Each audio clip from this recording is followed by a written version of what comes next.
মহিলাদের ড্রাইভিং করা ইসলামে কতটা গুরুত্ব এবং জায়েজ কিনা। ইসলামে সাধারণভাবে নারীদেরকে কঠোর কাজে ইসলাম দায়িত্ব দেয় না। সাধারণভাবে রাষ্ট্র পরিচালনার দায়িত্ব নারীদেরকে দেয় নাই। কেন? কারণ কঠোর কাজ।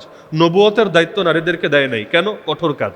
এগুলো নারীদের প্রতি ঘৃণা থেকে করে নাই এমন না, ইসলাম চেয়েছে নারীদের জন্য সহজ থাকুক। এজন্য একজন নারীর অর্থায়ন, ভরণ পোষণ কখনো তার নিজের কাঁধে আসে না, সবসময় কোনো না কোনো পুরুষের কাঁধে আসে। বাপ থাকলে বাপের উপর, না থাকলে ভাইদের উপর, তাও না থাকলে বিয়ে হয়ে গেলে স্বামীর উপর, স্বামী না থাকলে সন্তানের উপর, কেউ যদি না থাকে রাষ্ট্রের উপর। রাষ্ট্র বাধ্য বাইতুল মাল থেকে নারীর ভরণ পোষণ দিবে। ইসলাম কখনো নারীর খরচও নারীর কাঁধে চাপায় না, সবসময় পুরুষের কাঁধে চাপায়। আল্লাহ কোরআনে বলেছেন, আর রিজালু কাওয়ামুনা আলান নিসা। এরপরও যদি নারীরা কখনো কাজ করতে চায়, সুযোগ আছে, কিন্তু সেটা অবশ্যই পর্দার সঙ্গে, শালীনতার সঙ্গে হওয়া উচিত। যেমন অতীত যুগেও হয়েছে, নারীরা বিভিন্ন ক্ষেত্রে বিভিন্ন অবদান রেখেছে। কেউ হাতের কাজ করত, সেলাই করত, বিভিন্ন কাজ করত, যার দ্বারা দেশ ও জনগণ উপকৃত হতো। তো বাস চালানো, পাথর ভাঙা, দিনমজুরি করা, কোদাল দিয়া মাটি কাটা, এই কাজগুলো যদি নারীদেরকে দেওয়া হয়, পুরুষের জন্য চাপ কমবে, সন্দেহ নাই। কিন্তু এর দ্বারা আসলে নারীদের কতটা অনুগ্রহ হয় আল্লাহ ভালো জানে। কারণ কষ্টের কাজ আল্লাহ নারীদের দেহটা এমনভাবে বানিয়েছে, এটা কষ্টের কাজের জন্য খুব একটা উপযুক্ত না। বিশেষ করে তাদের ঘরের চাপই এত বেশি থাকে। কেউ যদি বাচ্চা কাচ্চার হক আদায় করতে চায়, আর বাচ্চার হক নারীরাই আদায় করতে পারে, পুরুষরা 10 জন পুরুষ মিলে একজন মায়ের শূন্যতা পূরণ করতে পারবে না। এটাই স্বাভাবিক।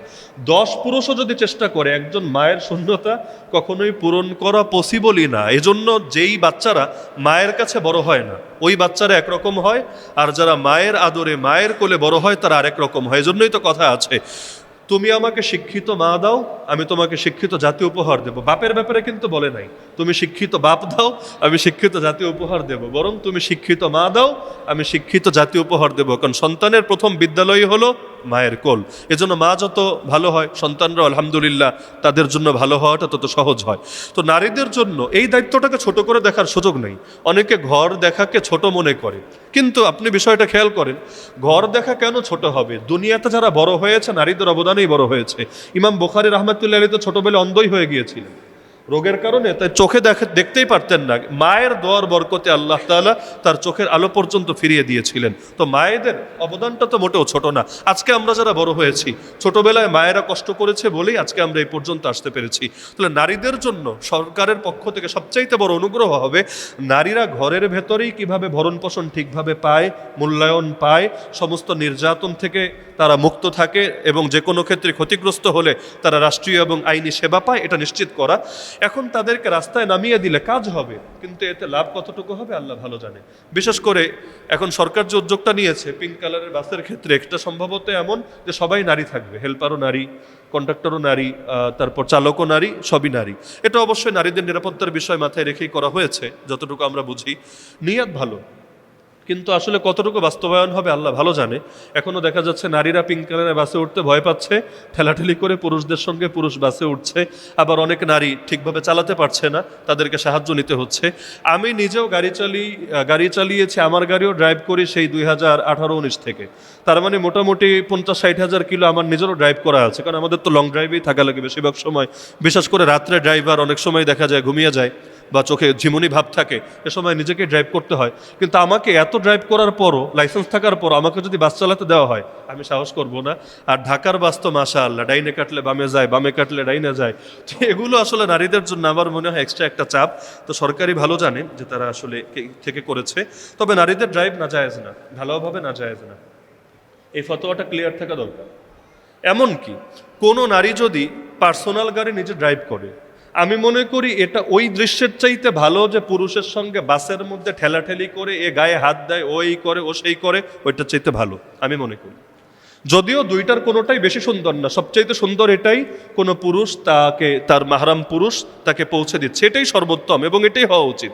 কিন্তু বাই চান্স কারো এমন ব্যবস্থা নাই, সেই ক্ষেত্রে আমি মনে করি পুরুষের সঙ্গে গায়ে ঠেলাঠেলি করার চাইতে নিজে যদি শালীনতার সঙ্গে, পর্দার সঙ্গে কেউ ড্রাইভ করেও, এটাকে নাজায়েজ বলার সুযোগ নেই। ঢালাও ভাবে নারীদের ড্রাইভকে নাজায়েজ বলে, এটা আমি সমর্থন করি না।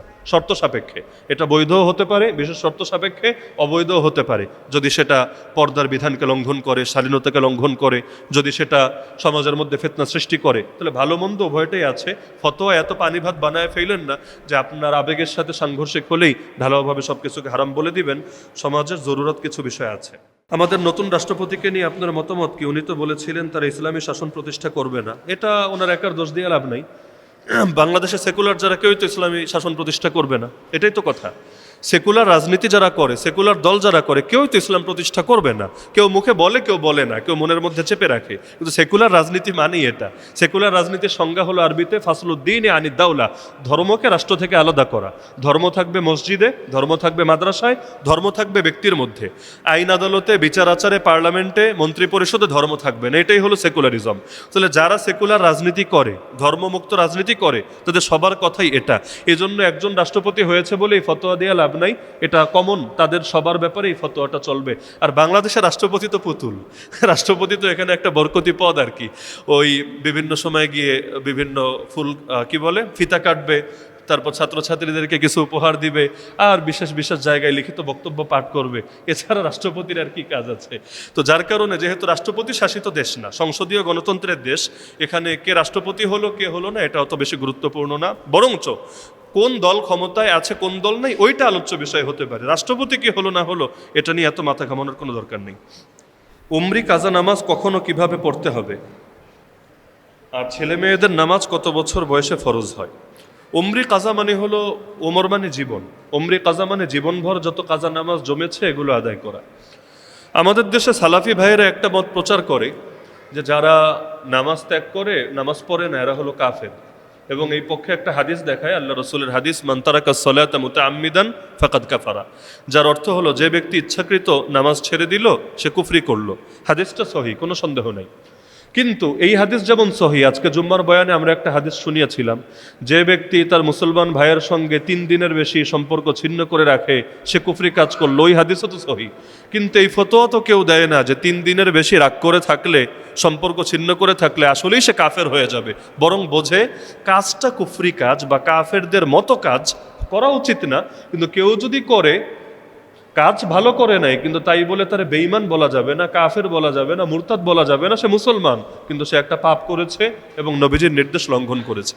একইভাবে যারা নামাজকে ফরজ মনে করে কিন্তু অলসতা বশত, গাফলতি কারণে নামাজ পড়ে না, অধিকাংশ ইমামের মতেই তাদেরকে কাফের বলা হয় না। বরঞ্চ তাদের এই কাজটা কাফেরদের মতো কাজ, ভয়ঙ্কর কবিরা গুনাহের কাজ, এমনকি এটাও তার জাহান্নামে যাওয়ার জন্য যথেষ্ট হতে পারে। কিন্তু সে যদি নামাজকে বিশ্বাস করে ফরজ হিসাবে, তাহলে তাকে কাফের বলা যায় না। তো এখন সালাফি ভাইয়েরা যেহেতু মনে করে নামাজ ইচ্ছাকৃত না পড়লে কাফের, এজন্য তাদের কাছে উমরি কাজা বলতে কিছু নাই। কেন? কারণ যে মনে করেন 10 বছর, বিগত 10 বছর নামাজ পড়ে নেই, তো 10 বছর কাফেরই ছিল, তো কাফের থেকে এখন নামাজ পড়া শুরু করেছে, সে নতুন মুসলমান হয়েছে। তো কাফেরের দিনে কি পড়লো কি পড়লো না এটা তো আর দেখার বিষয় না, সে তো নও মুসলিম, এখন থেকে পড়লেই হবে। এজন্য তারা বলে যে পুরনো নামাজ কাজা করা লাগবে না, কারণ তুমি তো কাফেরই ছিলা, কাফেরের টাইমে আর কিসের কাজা। কিন্তু জটিলতা হলো, এভাবে বললে তাকে কাজা থেকে হয়তো বাঁচাতে পারবেন, কিন্তু তার এই কয়দিনে যে বউয়ের সঙ্গে মেলামেশা করেছে, বাচ্চা কাচ্চা যে হয়েছে, আরো বহুত কিছু যে হয়েছে, এগুলোর কি করবেন? কাফেরের দিনে যা করেছে, যদি এমন হয় বউ নামাজি স্বামী বেনামাজি, তাহলে মেলামেশাও তো এতদিন জিনা হয়েছে, বাচ্চা কাচ্চা হলে বাচ্চা কাচ্চাও তো যার সন্তান হয়েছে। তাহলে নামাজ থেকে বাঁচাতে গিয়ে তার যে পরিবারই শেষ করে দিলেন, তাকে যে আরো হুমকির মুখে ফেলে দিলেন, এটাও তো খেয়াল রাখতে হবে। এজন্য মনে রাখবেন, 1 ওয়াক্ত নামাজ ছুটে গেলে এটা যেমন কাজা করতে হয়, 5 ওয়াক্ত নামাজ ছুটে গেলে যেমন কাজা করতে হয়, 50 ওয়াক্ত, 100 ওয়াক্ত, 5000 ওয়াক্ত যদি হয়, সংখ্যা বাড়লেও আপনাকে কাজা করতে হবে। ঋণ, কারো থেকে 10 টাকা ঋণ নিলেও পে করতে হয়, আর 1 কোটি টাকা ঋণ নিলেও পে করতে হয়। যদিও বাংলাদেশে নেতা হলে আবার করা লাগে না, ঋণ খেলাপি করে করেও, সিস্টেম করে করে দেশে এমপি মন্ত্রীও হওয়া যায়, কিন্তু নিয়ম তো এটাই, 10 টাকা নিলেও দিতে হয়, আর 10 কোটি টাকা নিলেও দিতে হয়। একইভাবে নামাজ 2 ওয়াক্ত কাজা করলেও কাজা করতে হবে, আর যদি আপনি 5000 ওয়াক্ত হয়ে যায় তবুও ধীরে ধীরে ধীরে কাজা করতে হবে। এখন বলবেন মনে তো নাই কোন দিনেরটা কবে কাজা হয়েছে না হয়েছে। সহজ জবাব, যখনই নামাজ পড়বেন নিয়াত করবেন যে আমার জিম্মায় যেই কয় ওয়াক্ত বাকি আছে এর মধ্যে আমি প্রথমটা আদায় করছি। এখন বলবেন দ্বিতীয় দিন কি করবো? হ্যাঁ, দ্বিতীয় দিনও প্রথম, তৃতীয় দিনও প্রথম, কারণ ভান্ডার কমার পরেও আপনার একটা না একটা তো প্রথম থাকবে। যেমন ধরেন আমি আজকে নিয়াত করলাম আমি আমার জীবনে যত জোহর কাজা আছে এর মধ্যে প্রথমটা আমি আজকে আদায় করলাম। আবার পরের দিন নিয়াত করলাম, যতগুলো কাজা আছে প্রথমটা আদায় করলাম, সমস্যা নাই। এটা যেই তারিখেরই হোক, যেই মাসেরই হোক, আমার ধীরে ধীরে কমতে থাকবে ইনশাআল্লাহ। এজন্য যাদের জিম্মাদারিতে কাজা নামাজ আছে, আমি বলবো নফল পড়ার চাইতে আপনাদের কাজা আদায় করা বেশি উত্তম। নফল নামাজ পড়ার চাইতেও কাজাগুলো কমানো আপনাদের জন্য বেশি উত্তম, কারণ কাজাটা তো ফরজ আর নফল তো নফল। এখন পরনে নাই লুঙ্গি, আপনি আছেন পাগড়ি নিয়ে চিন্তায়, পাগড়ি পরে পরবেন, আগে লুঙ্গি ঠিক করেন, লুঙ্গির ব্যবস্থা করেন। এজন্য যাদের জিম্মাদারিতে কাজা আছে, আপনারা নফলের চাইতেও কি করবেন, কাজা পড়বেন। ডেইলি একটু একটু কমানোর চেষ্টা করেন, 5 ওয়াক্ত, 10 ওয়াক্ত, 20 ওয়াক্ত, যখন যতটুকু টাইম পান। আর নামাজ ফরজ হয় মৌলিকভাবে যখন মানুষ বালেগ হয়, প্রাপ্তবয়স্ক হয়। প্রাপ্তবয়স্ক মানুষ সবাই এক বয়সে হয় না। কোনো ছেলে 12 বছরেও হতে পারে, কেউ 13 বছরেও হতে পারে। মেয়েদের ক্ষেত্রে একই কথা। কারো যদি বালেগ হওয়ার কোন আলামত প্রকাশিত না হয়, ছেলে হোক বা মেয়ে, মেয়েদের যেমন মাসিক হওয়া, ছেলেদের যেমন স্বপ্নদোষ হওয়া, অথবা আরও যা কিছু আলামত আছে, কিছুই হয় নাই, তার কোনো আলামতই নাই, তাহলে সর্বশেষ সীমা হলো 15 বছর। 15 বছরে বালেগ হবে এটাই ফতোয়া না, বরঞ্চ অন্য কিছু যদি না পাওয়া যায় তাহলে শেষ সীমা হলো 15 বছর। 15 বছর হলে তাকে অবশ্যই প্রাপ্তবয়স্ক বিবেচনা করা হবে ইসলামের দৃষ্টিতে। রাষ্ট্র আবার ভিন্নমত পোষণ করে এখানে। রাষ্ট্র বলবে মেয়ে হলে 18 বছরের আগে তুমি নাবালেগ, 17 বছর 11 মাস 30 দিন হয়েছে, এখন 31 নম্বর দিন হয় নাই, এখনো তুমি নাবালেগ। রাত 12টা ক্রস করে যেই মাত্র 18তে পড়বে, সঙ্গে সঙ্গে তুমি বালেগ।